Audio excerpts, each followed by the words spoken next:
into a legendary romance. Maybe that's wishful thinking. It's equally possible that I was merely a novelty. A fine topic of gossip until Everett came to his senses and realized that, second-born or not, the royal prince of Solis marrying a nobody was simply untenable. Even if I was technically a blue blood on my father's side. A burst of laughter at the end of the table caught my attention. Queen Mariana was radiant with a smile as everyone around her laughed uproariously. Her wheat-brown hair was woven with strands of tiny pearls tonight, and her forest green dress, trimmed with creamy lace applique, draped elegantly off her lily-white shoulders. She lifted her wine glass for a sip, and I saw that she laid her right hand gently and unobtrusively onto her husband's. Whatever the joke had been, King Ryland didn't seem amused. But that was to be expected. The king wasn't known for his levity. I stared for a moment too long. Ryland's glare locked onto me, and his frown deepened. I dropped my gaze quickly. Out of everyone of consequence in the palace, the king was the only one who had yet to warm to me. I poked at my vegetables with my fork, calculating how much luster I had left. Only 3 vials. Possibly enough to soothe Ryland's suspicions of me for a few days. But that was hardly worth it. I would have to meet with Seraphina soon and see about replenishing my stock.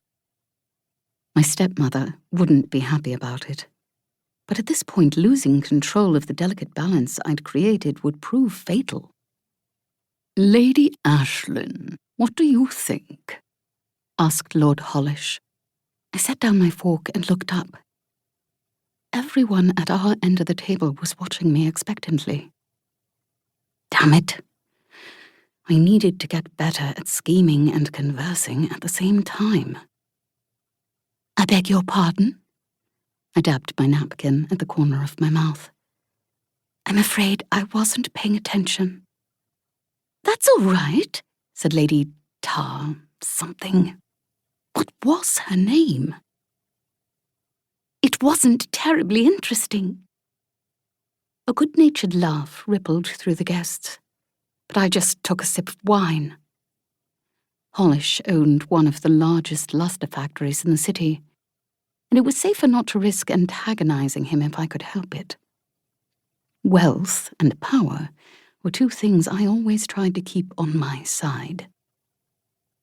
Judging from the venom-laced smile that Lord Hollish was currently levelling at the drunk Lady Talia, he was the sort of man who kept a precise tally of enemies and allies.